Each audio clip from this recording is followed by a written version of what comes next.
Hey, what's up everybody? This is Jason Sircone. I'm here today with Jason Collins, and together we are the founding partners of LinXone Solutions based in Pittsburgh, Pennsylvania.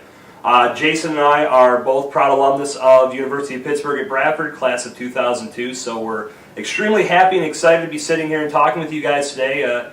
Seems like just yesterday, but actually it's about 10 years ago now that we were in the same position as all of you, just getting ready to get out into the real world and find that career of choice and really make something of ourselves and utilize all the experience and knowledge that we learned at UPB.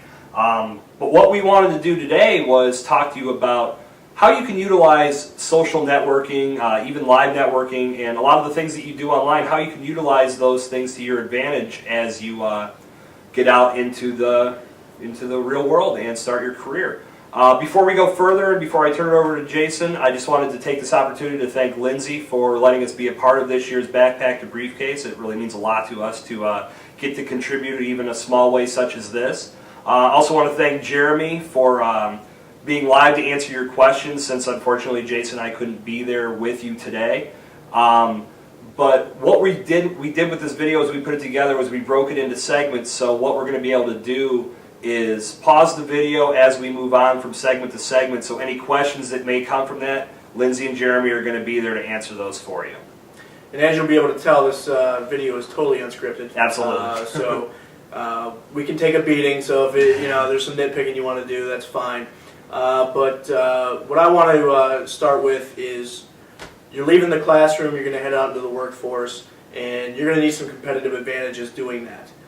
What we're here to do is help you use social media as one of those competitive advantages when it comes to going out and getting a job and obtaining employment, and even getting in front of the employers that are out there. A little history about social media. I'll go back to when we were in the same position as you in college. You've got way more than we did as far as social media goes. It's in full bloom right now. Back when we were in, it was ICQ. It was a MSN Messenger type of setup, where you could talk to somebody. It was like text messaging, basically, over the computer. ICQ still around? We probably should have looked at that. It might be. Nobody uses it. I think it actually Talk is. to myself. About a year ago, I did see it was still online, but I don't know that anybody still uses it. I'm sure it's a very small piece. But they were one of the pioneers when it came to social media.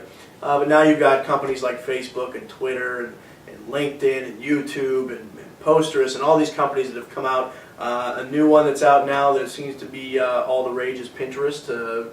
I get a lot of invitations with that. But it's popping up everywhere, and we want to help you utilize that to actually bolster your existing resume when you get out of school and help you find employment. And we're also here to kind of give you the ins and outs on how to use this the right way and not sabotage anything you might be trying to do when it comes to getting hired by an employer.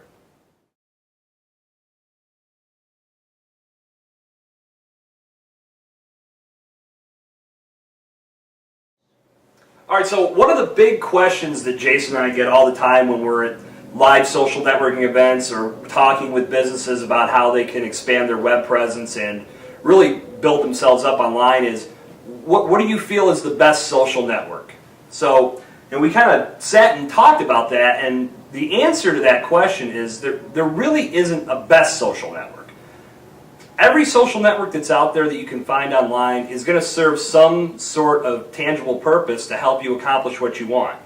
Obviously Facebook is the biggest of the networks with, getting close to 1 billion people. I mean, you can play games, you can share pictures, you can make comments, you can pretty much do everything that you would do in a social atmosphere on Facebook.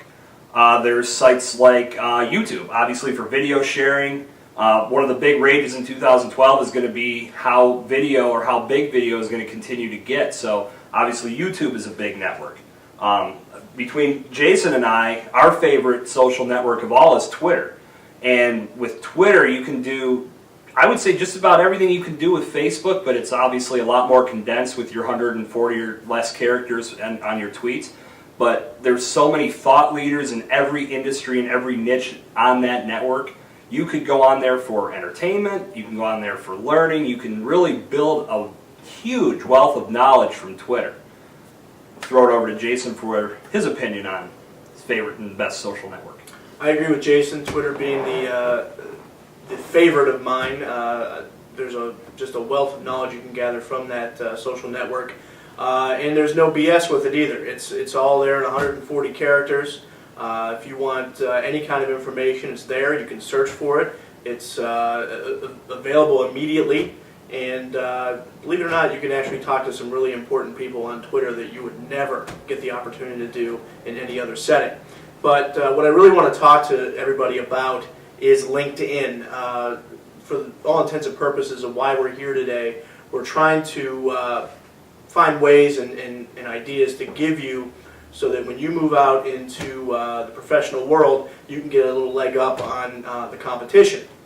LinkedIn is a social network where it's basically an online resume.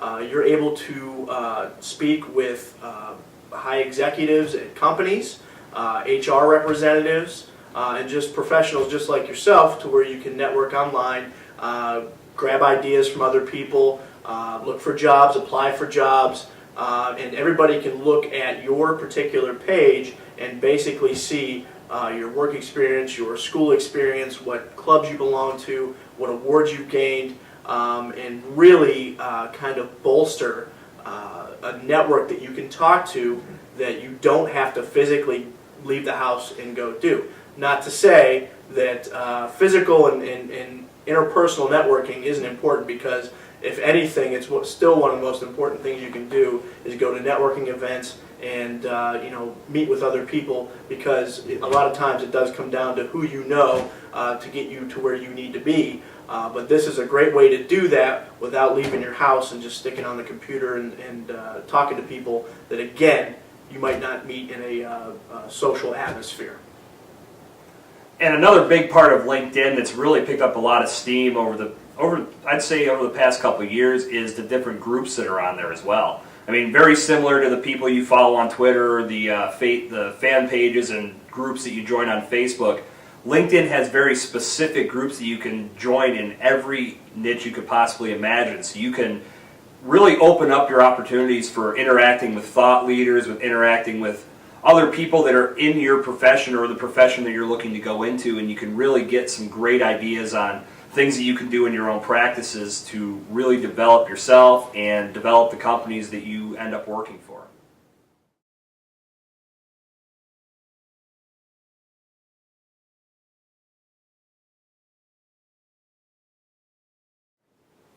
All right, so we've talked about what we feel might be the best network, or like we said, there's really not a best network, but so many different things that you can do out there. But obviously, you don't need us to tell you that the biggest one out there is Facebook. We've been avid users for years. We utilize it for personal use, for business use. Really, it's one of the most fun networks out there. But one thing you really want to keep in mind, especially when you're preparing to enter into the professional world, is a lot of these Facebook pages, they have that option to be set to public usage, meaning they can be found on search engines. There's a lot of companies out there that look at Facebook to discover what kind of person you might be. So one thing you really want to keep in mind, it's just a very general rule of thumb, is would you be willing to show your profile as it stands right now to a hiring manager or to a job recruiter? Yeah, it's a very serious question as well. Not to say that you can't be yourself on your Facebook profile and really kind of show who you are, because that's what they're looking for. But if who you really are is somebody who's got one of these in their hand a lot in their pictures, and they're doing a lot of this, or they're doing things that maybe you shouldn't be doing, they're going to see that type of thing. So be very cautious on what you put on there, because that stuff is accessible to everybody. But Facebook really is the most social of social networks. Professionally, it doesn't quite carry the load as LinkedIn and Twitter does. It is a way to get together with your friends and do those types of things. So don't think that when they get on there, that if they do see you having a shot with some friends, that they're going to go, oh, this guy's not right for it. But if you happen to be naked at the time, then they might start thinking that's not the way to go. So make sure you're doing the right thing when it comes to that. Depending on where you're trying to get a job, that is. Right. Yes. If you're out in Silicon Valley and there's some photo shoots going on, maybe naked is the way to go. But for all intents and purposes, probably not. So make sure you kind of keep that to the minimum. The other thing we want to talk about too is some of the things that Facebook offers you that most other social networks don't, and that's games. Now it's wonderful that you want to get on there and you want to play Farmville and Mafia Wars and things like that. But where is that really going to get you? It's a big time consumer, and you'll find out once you're out of school, man, there's not a whole lot of time to go around. So make sure that you keep that to a minimum, and please stop sending us requests to buy you a pig on Farmville. We don't want to do it. But we did play it before. We got sick of it very quickly, and we hope that you do see the value in time as you move forward as well, and kind of stay away from the underbelly of Facebook.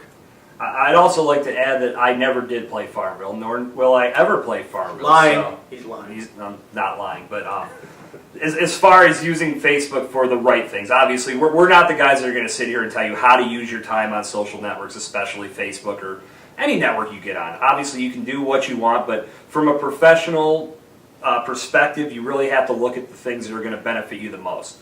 Facebook offers so many different things that you can do as far as building that professional network. As far as learning how to use these networks, I would highly recommend, and I know Jason would agree with me 100%, follow Pete Cashmore from Mashable. Just search for that on Facebook and you're going to find his page. This guy provides news, links, information about social media, using social networks, and pretty much everything that you would need, he's going to provide that for you on a daily basis. So that's one thing you want to do to really get started. Follow Pete Cashmore, check him out, see what he has to offer. You're really going to like that. To follow up with that, not even just Pete Cashmore, there are a lot of very successful professional people on these social networks. No doubt. Mark Cuban being one of them. And he'll talk to you.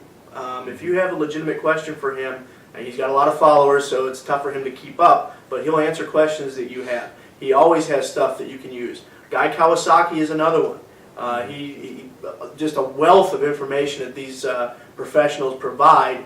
And Donald Trump, he's on there as well. I mean, it's amazing what social media has been able to do. It's not necessarily I have to write a novel to get into your home and talk to you about what I want to talk to you about. They can do it on an individual basis and a right now basis. When they post something, millions of people see it versus them having to go through publishing and things like that. And try to be that yourself. Be somebody who people go to for knowledge and something interesting. Mm-hmm. We know you had lunch, but we don't need to necessarily hear about it every time you've had lunch.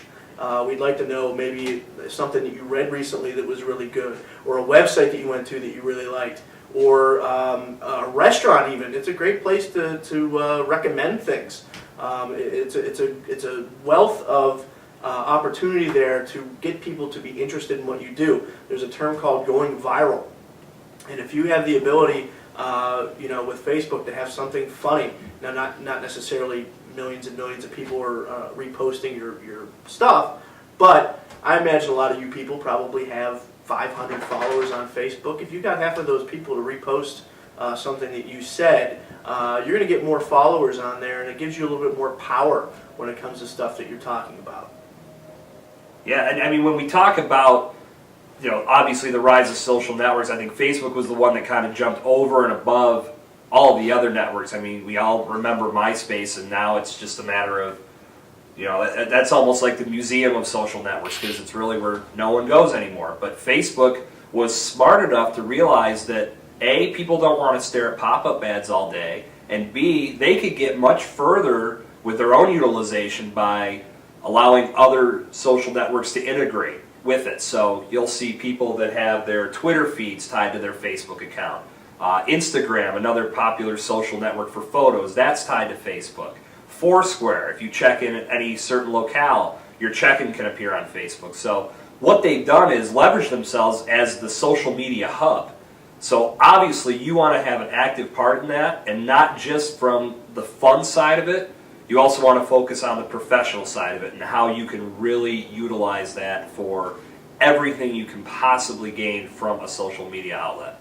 And doing that, linking your accounts together, saves you a lot of time so that you don't have to go to every single one of these, log in every single time and repost everything that you've just posted. You link these all together, they post to all of them instantly, and whatever information that you're trying to get out there gets out on all networks versus you having to individually do those each time, which can be another time consumer. And again, time is a big factor when it comes to social media and how you utilize your time. So as far as Facebook goes, I mean, we're going to talk a little bit more about some of the other networks, but obviously what you build on Facebook is something you can truly utilize because, again, you want to keep in mind that many people are going to see that. That information is public. Companies that you may want to work for at one point in time, they're going to take a look at that sometime. I mean, I'm not saying that's going to happen every time, but it's better to err on the side of caution and not have something on there that could potentially cost you a major career advancement. Just always keep that in mind. That's one of the most important things we can possibly stress about using Facebook.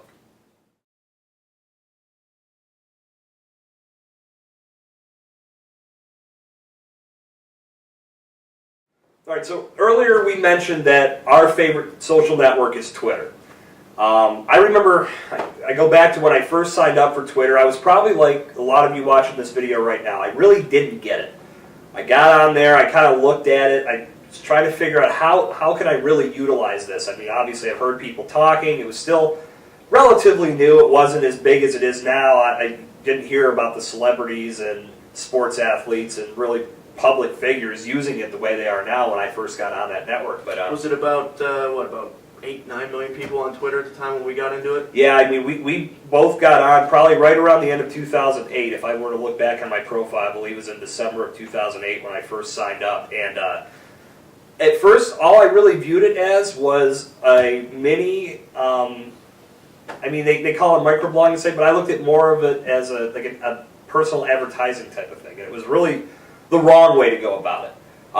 There's things on Twitter, if you do follow the network or you are on there actively, you'll see random spam bots where people just spend out spammy links and no one really cares, and those get blocked and those get reported, and that was the last thing I wanted, was to become one of those. So I kind of wised up and took it upon myself to do some research as to how I could use this network to my advantage and get the most out of it. And through doing that, I really discovered that, wow, I had stumbled upon what has become my favorite social network, and probably that will never change because I've gained so much as far as friendships from people across the world.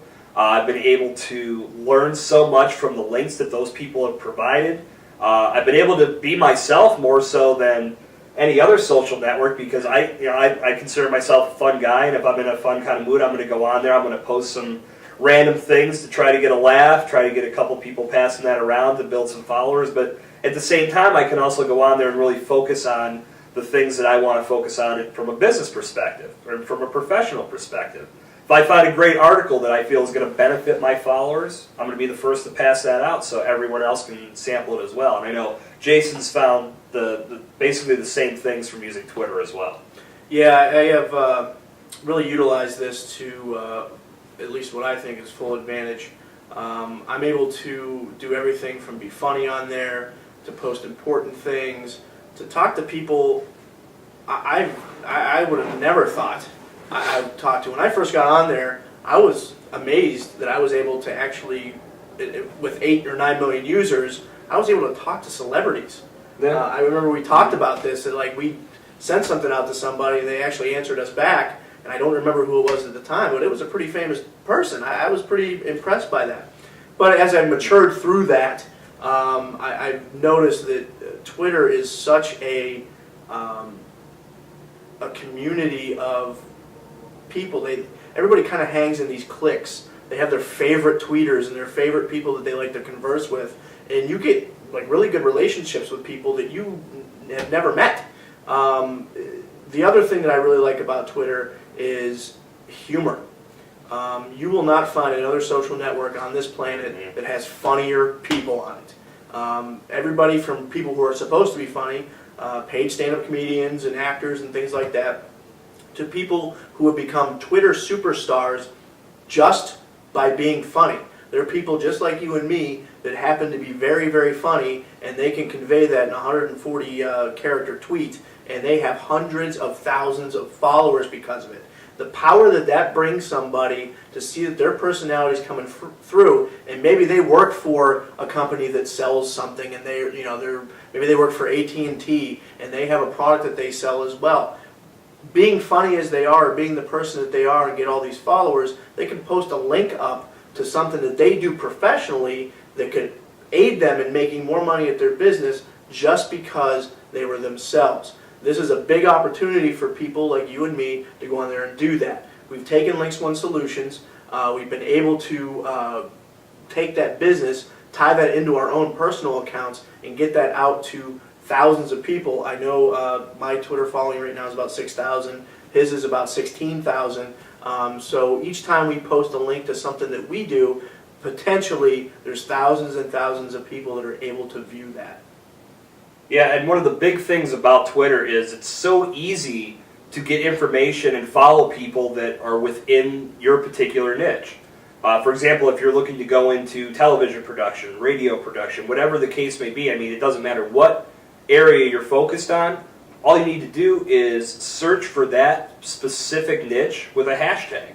And I've kind of gotten to that level of thought that we're kind of abusing the hashtag these days, and it's more or less kind of become a funny thing, and I'm as guilty as anybody else. It's more of an inner thought than it is an actual search thing nowadays. But that's how that whole thing developed, that's how Twitter classifies their tweets and classifies the subjective nature of things going on their network. Is all you need to do is click on that hashtag and click on that subject, and it's going to take you to everybody that's tweeting about that particular thing.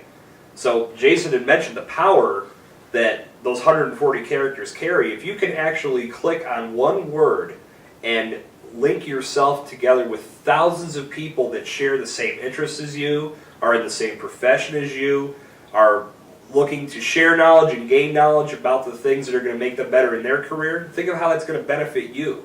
All you need to do is go to the search bar, type in the subject that you want to learn more about or get involved with, and all of a sudden you're going to be presented with hundreds upon hundreds of people that are doing the same thing.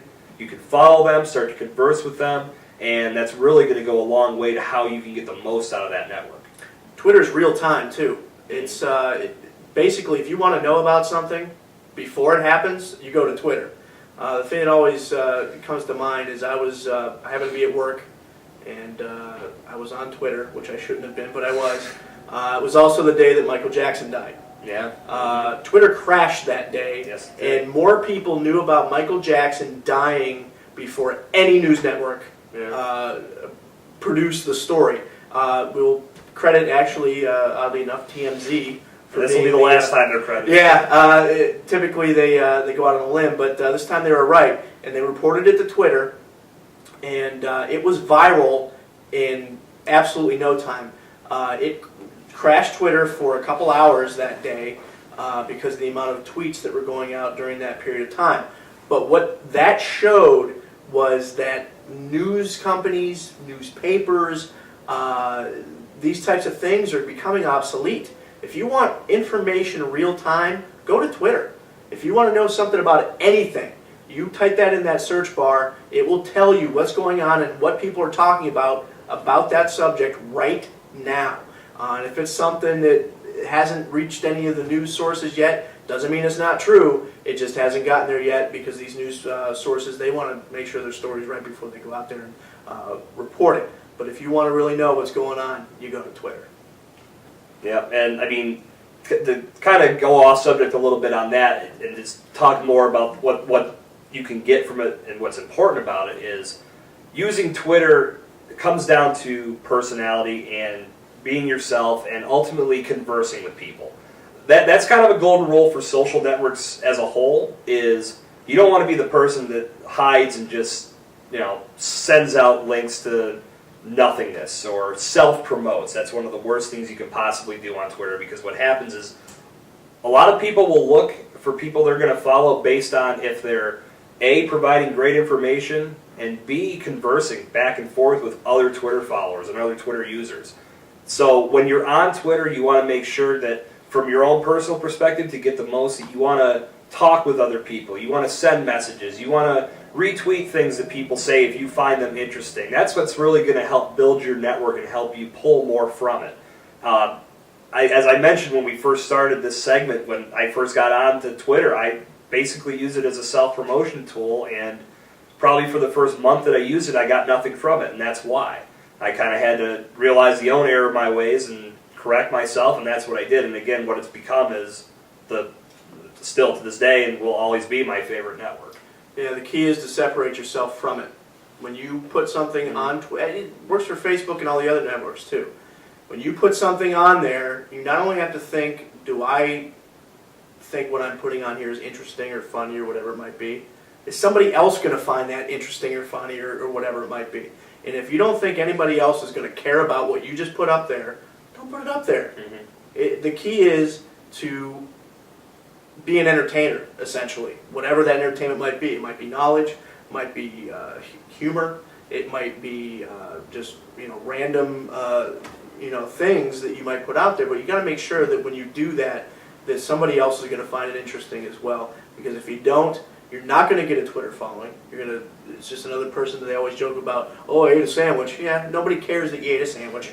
But if you put something out there that really paints a picture for people about what you actually like, and you might find other people that like that type of thing too, that's what you want to focus on, and that's what people are looking for. They're not looking for nothingness. They're looking for things that are going to help fulfill their need for knowledge and that type of thing too. You don't want to be just a guy that just puts random stuff out there, or a girl that just puts random stuff out there. So yeah, I mean, honestly, when you look at what it's worth, you kind of think, well, geez, 140 characters, what am I really going to get from that? How can I use that? That's shorter than what I'm allowed on a text message. But in reality, those 140 characters, we said it a couple times, and Jason mentioned it first, those are the most powerful characters on the internet, because you can get so much from just the shortest, most concise message that you never would think that anything you would send out would be valuable in that way, or anything that you would receive would be valuable. But you'd be very surprised what you can really get from that network when you really focus on what it does for you.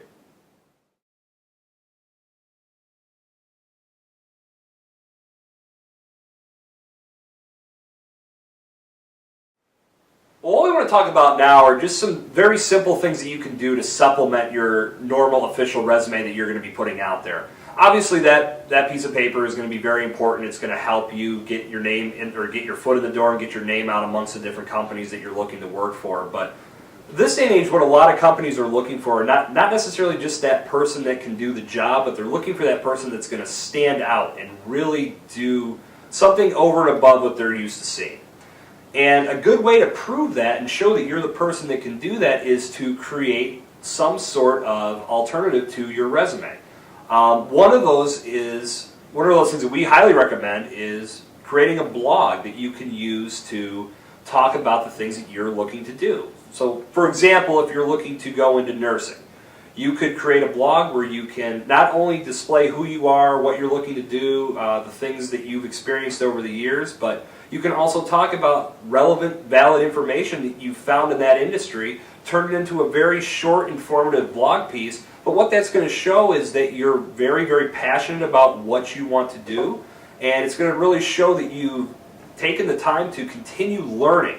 And continuing to learn is one of the big things that companies are going to look for, because they always want employees that are going to evolve in their positions. So creating a blog is a very, very important thing. It's very easy to do. It's free to set up. You can actually go to WordPress and get one for free, or you can have one that's hosted by another company and you could pay a small amount, or you can have one designed if you really want to go the whole 9 yards. It's totally up to you, but what's important to remember is the information that you're going to be putting out there. It's really going to make you stand out and show companies that you're very passionate about what your job is and what your job could be.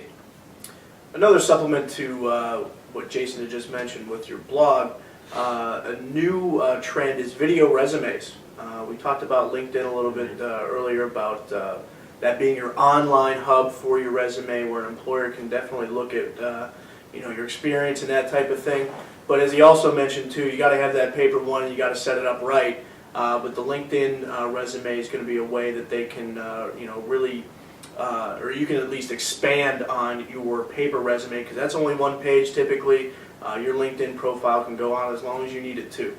But the video resumes nowadays are a way to separate yourself from everybody else. When a paper comes across somebody's desk, that's what they see is a bunch of words on a piece of paper. It might have some good information in there, but with a video resume that they can access, they put a name and a face together. They see, what kind of person you are, at least in that resume they see that. It's something that gives them a little bit extra. It also shows that you went the extra mile to apply for this particular position. Most people rely totally on paper. The other thing that they do is they go on Career Builder, they go on Monster.com, and they just do an online resume, which is even I guess even a little bit less informal, or a little bit more informal. I mean, than even handing somebody a piece of paper. And it's tough to really separate yourself in that situation because there's millions of people doing that. But if you have a video resume where you tell them about yourself, why you'd be a good candidate for that position, and what kind of employee you would be, it really goes a long way in letting an employer know that you're the right person for that job.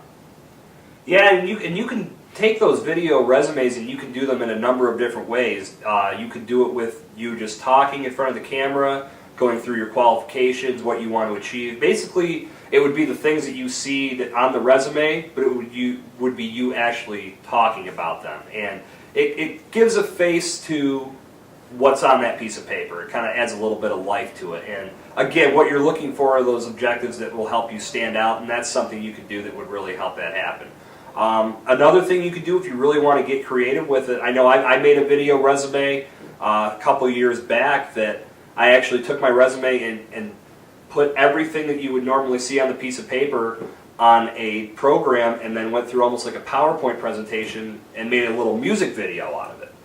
So what we'll do is we'll put the link to that at the bottom of this video right now, and you can check out exactly what that video was, just to get an idea. It wasn't the greatest in production quality. I was still rather green as far as producing videos at that point, but you'll get the idea of what I'm saying when you really want to. If you really want to get creative with it, you'll kind of get an idea about what you can do. It's not like we're Steven Spielberg at this point either, but yeah, he's right. I did see the video. Regardless of quality or anything, I can assure you that he was one of probably very few candidates that actually thought of doing that and getting that in front of an employer versus just handing in a paper resume to somebody. I really think that's where this is going, is to that spot where it's going to be your YouTube page. If you decide to make one, we really didn't talk a whole lot about YouTube, but that's a great place where you can post a video resume. That might turn into another extension of LinkedIn or whatever it might be, to where employers might go to see what type of videos you have, and if your feature video is your resume, they can go and click on that and see who you are, what your qualifications are, and why this particular company needs to have you on their staff. And you can also take that video, and if you create a blog as well, post your video on your blog. Now you've done two things that are going to really make you stand out over and above other people that are applying for the same positions as you. Because now they're going to be on your page, because they're going to look at your video on your blog. Chances are they're going to look around to find out more about you. So your blog is going to be a good little personal hub that you can put information about yourself, your career objectives, your history, your experience, and then you're going to have that nice little video resume sitting there as well. It's really a nice 1-2 punch that can really, really help you get over and above everyone else. And we touched on it a little bit earlier, and we can't stress it enough. If you have multiple social media sites, whether it be blog, whether it be YouTube, Twitter, Facebook, LinkedIn, whatever it is, posters, link them together. And if you can't link them to each other, whatever you post that you feel is important, make sure it gets on your blog, make sure it gets on all the pages that you have, because the more opportunities that people have to see it, the more opportunities they have to share it with other people as well, which gives you credibility, and it also helps in the long run as far as your professional, your professional reputation on these social networks. And I mean, just to kind of add a personal note to it, in the business I run outside of the business Jason and I have founded, I've received multiple resumes from people that were looking for jobs, and obviously if I'm looking to hire, I'm going to look for that person that stands out, and I've seen on more than one occasion a couple people that have included a LinkedIn profile. To me, that says a lot. That says that they really understand where the world is, and being from that background and obviously understanding the importance of it, and if I didn't, I wouldn't be here with Jason talking about it today. But I was able to, I instantly felt that I at least wanted to interview this person to see if they would be, be a good fit for my company, because I think that having that forward thought and always looking at ways that you can do things one step better, that's the kind of person I want to work with.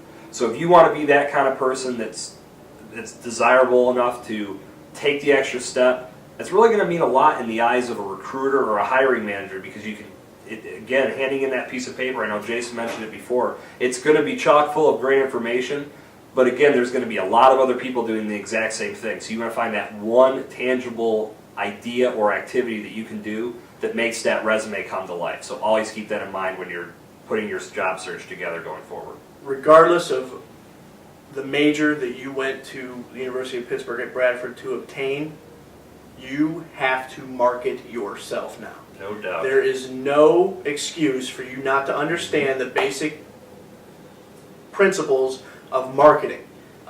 When you get out into the job market and the talking to employers, you have to sell yourself. It's not, hey, whatever is on that piece of paper is just going to get me whatever I need to get. You got to give them a reason to hire you. You're not the only person out there. You might be the most talented one of the bunch, but when they talk to you, you've got to be able to sell the reason on why you matter. And if you don't do that, you could have been the best employee that they'd ever have, but they might not hire you just because you're not quite what they're looking for, because you weren't able to convey to that person that you are the right person. Yep, so always focus on the things that you can do that are going to make you better. I mean, in marketing yourself these days, that is one of the most important aspects of all social media, because at all times you're going to be doing that. I mean, to a certain extent, even when you're having fun, you're letting your personality show, and that's something that if a recruiter were to catch wind of it, they're going to see that, hey, that person, they share the same beliefs as me, they have the same personality type as me. I want to work with that person. I want to bring them on board because I really think they're going to do great things for our company. So always focus on those things that you can do along the way that are going to make you a better person, a better employee, and ultimately the one person that's going to stand above and beyond everyone else.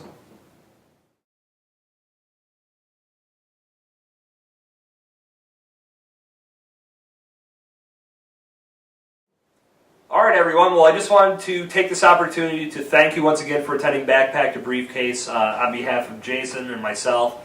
We really want to thank Lindsay and Jeremy for being live to answer questions again. Also want to thank our alma mater, University of Pittsburgh at Bradford, for having us be a part of this great event. I really feel that this is something that it's a day chock full of information that's going to really benefit all of you guys. So hopefully what you got from today was at least one or two nuggets that you can utilize as you go out there, you begin your job search. And as I pass it over to Jason for his final thoughts, I'd just like to say congratulations to the class of 2012. Hope you guys have remarkable success out there and you do the University of Pittsburgh at Bradford proud. Another person I want to thank that we haven't mentioned yet, Dr. Livingston Alexander, for being a very forward-thinking person with this university. You can see the big changes they've gone through. Even since we've been there, can't say we're not a little bit bitter that we didn't get all the new great stuff. Actually, most of it started going in the year after we graduated, but I hope you're enjoying it. But I wanted to sum up everything that we have been talking about to this point. Keep the time wasting to a minimum. That's a big one. Get a LinkedIn page. If you don't have one, get one set up. At least get some basic information on there where people can find you. If you haven't gotten into social media at all, take a look. Some people have sworn it off completely because they think it's the devil. Waste of time. It isn't. If you use it correctly, it can be a great tool in the cog of your career. It's not going anywhere, so don't be late to the party. I mean, if you're not on Facebook, you're one of the very few people that I know that aren't. Mm-hmm. But there's still a lot of opportunities with the other networks as well, and they keep popping up. There's always a new one that's around the corner that does a new thing or a different spin on what already exists. So keep your eye out for that stuff and don't swear it off completely. I was kind of that way with cell phones, and boy was I wrong. It's an extension of my right hand at all times. So don't ever be afraid of technology. This is the way we're going, and to get ahead going forward, this is what you're going to have to do. It's not something that you can just throw to the side and just hope that it's just going to go away. It's not. To summarize, with what we're going to be doing going forward here is, if anybody has any questions that maybe Jeremy can't answer, or you come up with them after the backpack to briefcase is over, you can find us pretty much anywhere. We will make sure that everybody gets the information they need to be able to reach us to ask questions, or to give us concerns, or to find out some advice on what they should do moving forward. Yeah, and just to wrap up again, congratulations everybody. Thank you for letting us be a part of your event, and take care everybody.